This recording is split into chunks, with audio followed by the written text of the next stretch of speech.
Meara makes friends easily. And when you're a boy who's lived in more than half a dozen states in your first dozen years, that's a handy skill to develop. In the lonely hours and days between forging relationships, Mark developed an affinity for individual pursuits, first fishing, then golf. By the time the family settled in a California home conveniently overlooking the Mission Viejo Country Club, Mark was just entering his teens. His parents, Bob and Nelda, weren't particularly avid golfers, which was a good thing. Otherwise, Nelda might have noticed her golf clubs missing from the garage every afternoon as Mark disappeared to the course and lost himself in the solitude. Deference and humility helped the boy make friends, but probably hurt the budding golfer in terms of renown. At every level in the game, however, he showed that nice guys don't always finish last. In 1979, he served notice to the game's Golden Boys with a resounding 8-7 victory at the U.S. Amateur over defending champion John Cook. Playing with John is such a thrill. You know, he's such a great competitor, and I knew I was going to have to play well today to win. And I just happened to play well. After joining the PGA Tour, his nomadic life continued. But initially, the victories were slow to follow. In 1984, however, Mark found his stride. A 5-shot win in Milwaukee proved something of an omen. Not only was it his first on tour, but the runner-up was a major champion, Tom Watson. In fact, 10 of his 16 tour wins saw major champions as runners-up. Less than 5 months later, another trend developed. Mark Meara won at Pebble Beach. Now, a single win at America's most treasured venue would be enough to make any golfer's dream come true. Mark did it 5 times. Over the next 4 years, Mark's journey expanded. He wouldn't win on the PGA Tour during that period, but he established himself on the international stage, winning 4 more times on 4 different continents. The 90s were good to Mark Meara, and the victories and friendships kept on coming. He won 12 PGA Tour events, had 5 multiple-win seasons, and in the last half of the decade, represented the United States on winning Ryder Cup, President's Cup, Alfred Dunhill Cup, and World Cup teams. Along the way, he mentored some budding stars, developing an especially close relationship with a future member of this hall during some of Tiger Woods' important formative years. Still, at home and abroad, the genial pro was more publicized for his demeanor and those friendships than his considerable win total. In 1998, he put an end to all that. In his first major after turning 41 years old, Mark birdied 3 of his final 4 holes at Augusta to win the Masters on his record 15th attempt. Mark Meara has won the Masters, birdieing the 72nd hole. That win put Mark in golf's upper echelon, but 3 months later, he went into the stratosphere by winning golf's oldest and most hallowed hardware, the Claret Jug. Mark's Open Championship win at Royal Birkdale made him only the 15th golfer in history to win 2 majors in a calendar year, breaking Ben Hogan's mark as the oldest to do so. If winning majors as an amateur and PGA Tour player weren't enough, he added another on the Champions Tour, joining only Jack Nicklaus and Arnold Palmer in this hall as players with major victories at all age levels. Mark has faced good times and bad with honesty, integrity, and hard work. And he's been rewarded in life with 2 fantastic children, a wonderful new marriage, and a terrific stepson. And that's the most important thing, really, because family has always been Mark's real treasure. If you've ever had the chance to ask him about his favorite moment in golf, it wasn't one of his wins in bold typeface or a dramatic charge. It was the 1990 AT&T Pro-Am at Pebble Beach. That week was most special to Mark because of his amateur partner, as he won walking stride for stride with his dad, Big Bob, at America's most beautiful venue.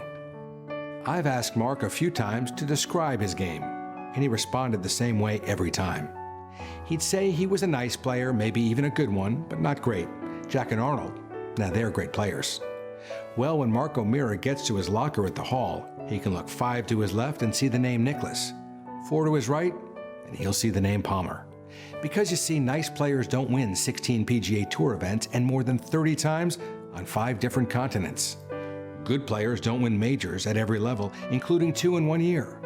Only great ones do. So the young boy from Goldsboro, by way of Ohio, Michigan, Long Island, Dallas, Illinois, Mission Viejo, Orlando, Park City, and Houston, has finally found his home. Here among the greatest players who ever lived, the humble son of a salesman has found the place he belongs, forever. And the hall is greater for his inclusion, welcoming into its ranks another great golfer and gentle man, Meara.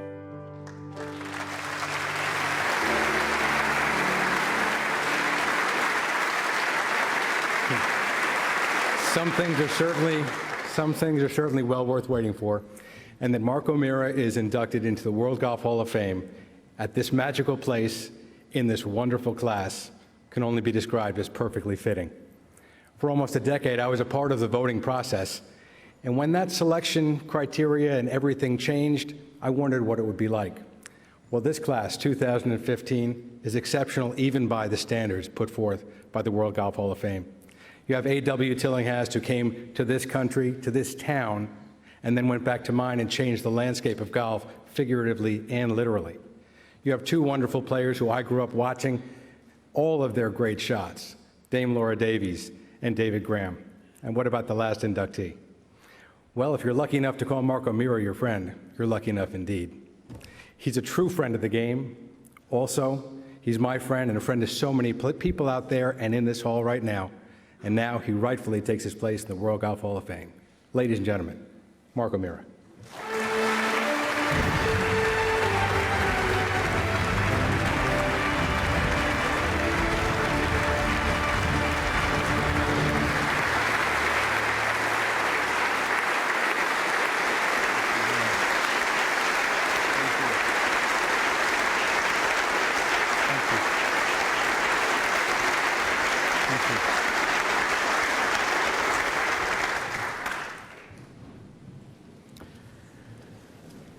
Wow, thank you everyone. David, I can't thank you enough for that beautiful introduction.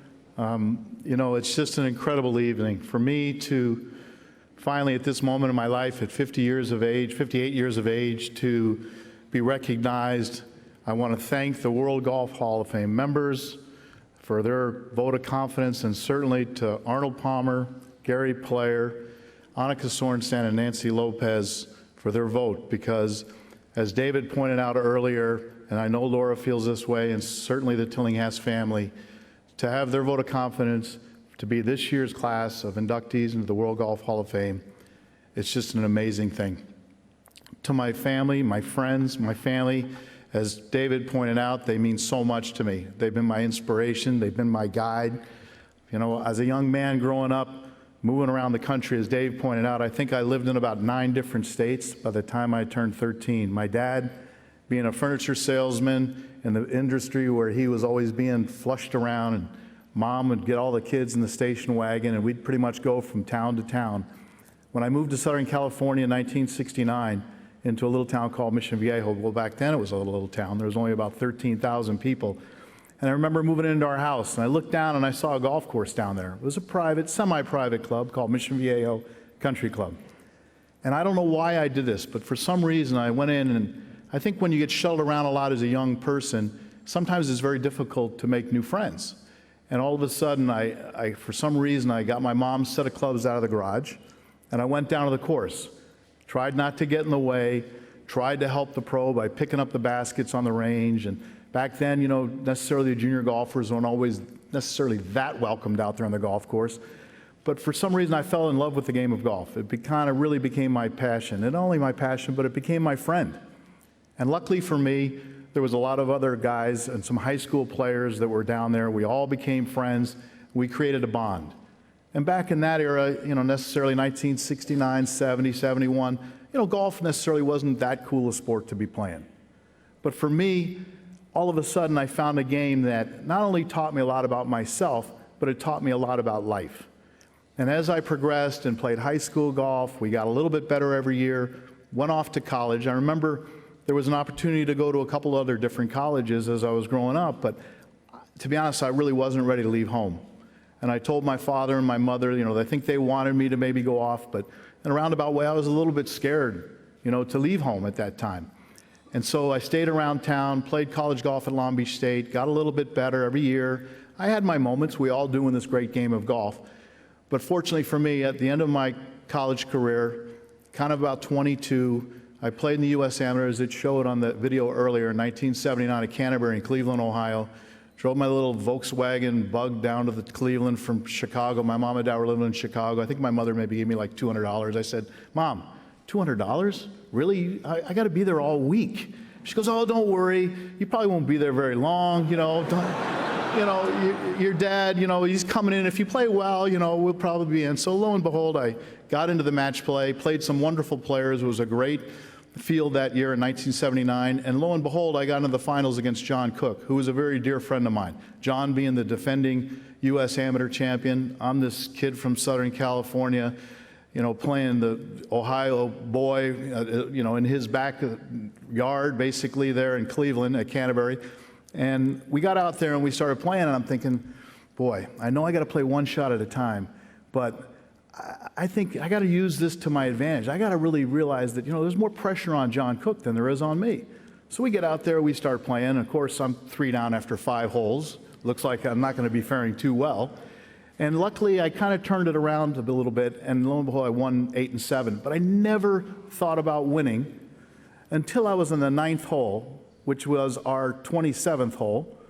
And I was 8 up with basically 10 holes to go. And it looked like, I'm thinking, if I lose the U.S. Amateur being 8 up with 10 holes to go, this is going to be the worst defeat and collapse in the history of U.S. Amateur Championship history. Well, then I said, whoa, Mark, don't get ahead of yourself. Just hang in there. So sure enough, I was fortunate, and I ended up winning the 11th hole with a birdie and 8 and 7. And, John was an incredible fellow competitor. He still is today. We're both at that same age playing the Champions Tour. And then after that, it was like, okay, yeah, the U.S. Amateur, that's really neat. That gets you in the Masters, it gets you in the U.S. Open and the Open Championship, and I thought, wow, this is going to be amazing. So I certainly stayed amateur. I went to Augusta National in 1980 as the U.S. Amateur champion. Trust me, I was way out of my element. I mean, when I teed off, I just didn't want to kill anybody out there on the golf course. Somehow, some way, I was lucky I was paired with Fuzzy Zeller. I made a par in the first hole. I think I shot, I actually looked at the program this year. I think I shot 80, 81, something like that. Not very good. And I remember leaving Friday, driving out of Magnolia Lane with my father by my side, and my dad looked over and he goes, Mark, are you okay? I'm like, yeah, Dad, I'm all right. And he goes, I said, why? And he goes, well, I know you're disappointed. It wasn't a great day out there for 2 days, and you didn't play as well as you would have liked, but and I looked over at my father. I said, Dad, I got to tell you a couple of things. And he goes, what's that? I said, number one, no matter what happens in my life going forward, at least I got to play in the Masters one time. And I said, number two, I said, you know what? I'm going to learn from this experience. And hopefully someday, if I ever make it as a professional golfer, someday, God willing, I may come back and play at Augusta again. Well, you know what? I think it was, almost 20 years later, something like that. There I was at 41 years of age on the 18th green on Sunday afternoon in the final group to make the putt that you saw earlier. Trust me, I had no idea, and I don't think anybody else in my family or my friends, thought that could possibly happen. But I made it, it went in, and now I'm certainly thrilled that I had the opportunity at that time to be a Masters champion. I get to sit at the dinner every Tuesday night with Mr. Palmer, Mr. Nicklaus, all the greats. And in '99, when I hosted the dinner, every living Masters champion came to that dinner that year. I think they realized, well, wait a minute, this is pretty cool. Mark gets to pick up the check, and you know what? Not bad. But it's really neat, because that special bond at Augusta National and the Masters, I have a locker room up there. When they introduced me and they brought me into the locker room, I share a locker with Gene Sarazen. I mean, seriously, a kid from Southern California that used to pick up the driving range, that tried to not get in trouble, that stood on putting greens, as a lot of players out here that are playing right now, and Hall of Fame members, dreaming of the day to have a putt to win the Masters or win the U.S. Open. And you know what? That happened for me. So I felt very fortunate and very blessed. Later that year, I come over to Scotland and England. I'm playing in the Open Championship at Birkdale. And I remember on the last day I was paired with Jim Furyk. And we were on the putting green before we teed off on Sunday. And in the final group, I believe it was Jasper Parnevik and Brian Watts. And I remember Jasper coming over to me on the putting green there out in front of the clubhouse at Royal Birkdale saying, "Hey, Mark, I got a question to ask you." And I said, "Sure, Jasper, what is it?" And he goes, "Are you like, do you feel like a little different because you'd won the Masters in April?" And I said, "Well, no, to be fair, Jasper," I said, I'm just as nervous as all of us. We're all trying to win. That's part of the game." And he said, "Okay, well, good luck." And I said, "Good luck to him." And we obviously all went out there and play. And we stood on the 18th green after I made a birdie putt on the 71st hole where I had about a 14-footer. And I looked up at the leaderboard, and I'd heard the roars. I knew what Tiger was doing. He had posted one over, and I heard the roar that Justin Rose hit an unbelievable pitch shot. I didn't know at the time, but I heard the roar of him holding his chip for a birdie on the 18th hole. And we've gone on to see what Justin Rose has done in the game of golf. But I remember very clearly standing on the 18th green, and the RNA asked me, "Would you like to come inside and wait to see what Brian Watts does?" Because he was even par.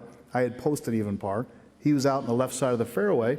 I said, obviously if he pars the hole, it's going to be a playoff. If he makes a birdie, then he wins. If he makes a bogey, you win. So we stood on the side of the green. I said, I want to go be with my family. And I was sitting there with my son, Sean, and Brian Watts had hit it just to the front left bunker, had a very difficult lie, tough bunker shot. And I remember Sean at the time was about 9 years old, and he looked up at his dad, and he said, "Dad, you're going to win." And I remember looking back at Sean, and I said, "Hey, Sean, you can't think that way."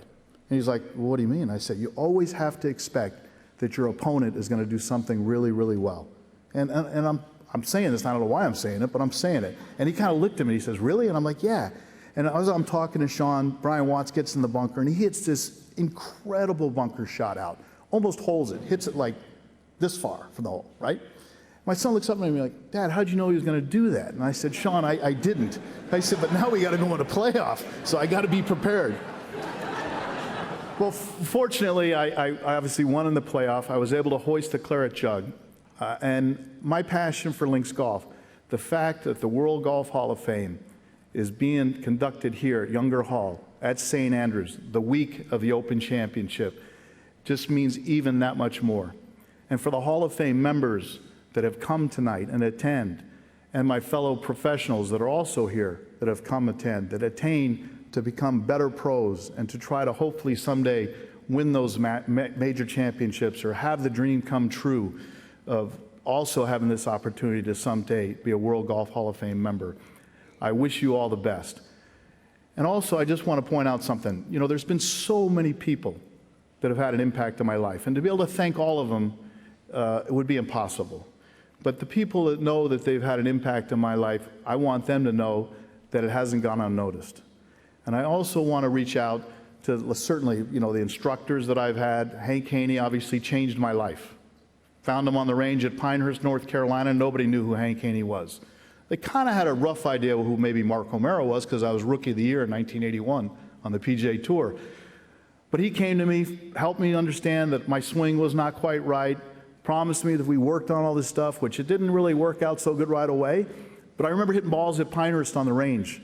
And Hank would be behind me, it would be snowing out, no one would be around.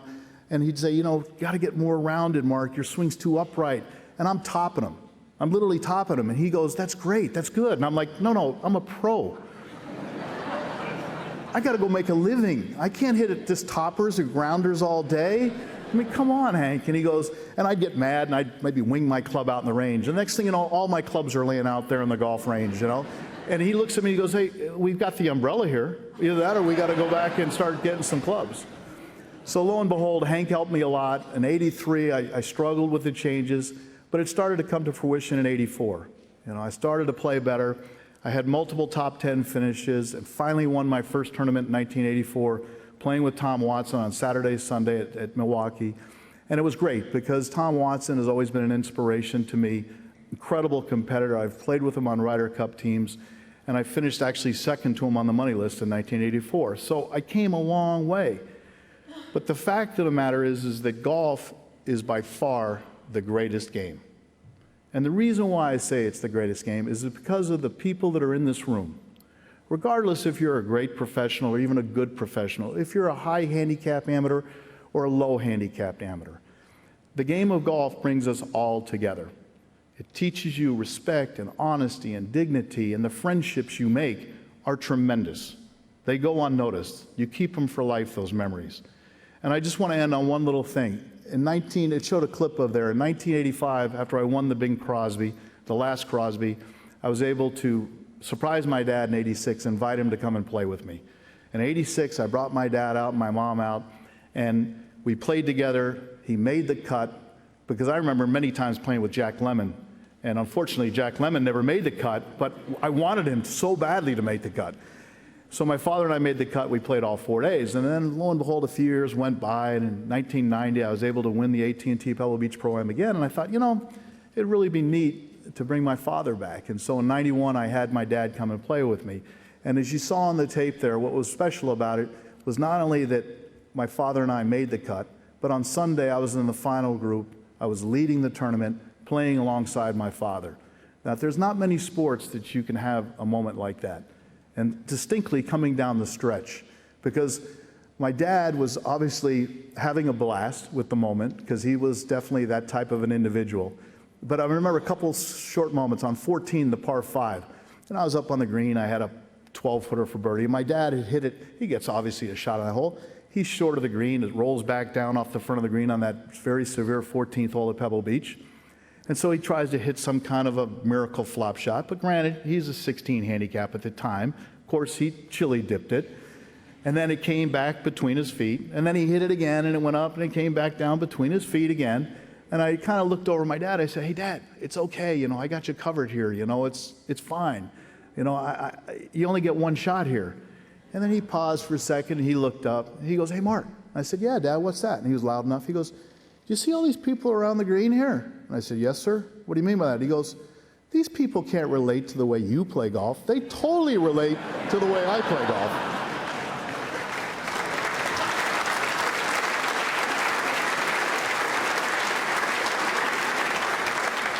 So we come to the last hole. Now, I have to make a par to win the tournament, and I always let my father hit first. And back in those days, earlier days, everybody played from kind of the same tees. And so, of course, I was playing with Rocco Mediate and his partner, and so they hit, and I told my dad, "Okay, Dad, go ahead." And my dad used to hit it pretty straight, maybe a little fade. And my dad proceeded to tee his ball up, and he hits this low snap hook right into the Pacific Ocean. So he bends down to pick up his tee, and he looks over, and he goes, "Wow, that wasn't a good time to hit one like that, was it?" And I'm like, "Dad, no, don't worry about it. Just kind of move right over here."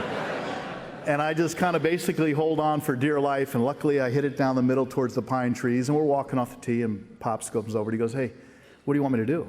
And I said, "Dad, I'll tell you what. All I got to do is make a par in this final hole, and I win the tournament." I said, "If you're asking me my advice, I would tell you to go ahead, pick up, put your ball in your pocket, and walk down the 18th hole. The sun's out. The fans are there. The gallery's looking. It's on national TV, CBS. I said, "Just take it all in." And he kind of looks over and he says, "You know what, Mark? That's the best damn advice you've given me all week." So in closing, I just want to say it's an amazing honor. I want to congratulate David Graham, a very dear friend of mine. Obviously, Laura Davies, I know she's disappointed because I know she wanted to be here for this special moment. And to the Tillinghast family, to be included along these three great people, to be inducted in this World Golf Hall of Fame 2015, an amazing honor. And thank you so much for your passion and love of the game. Thank you, everyone.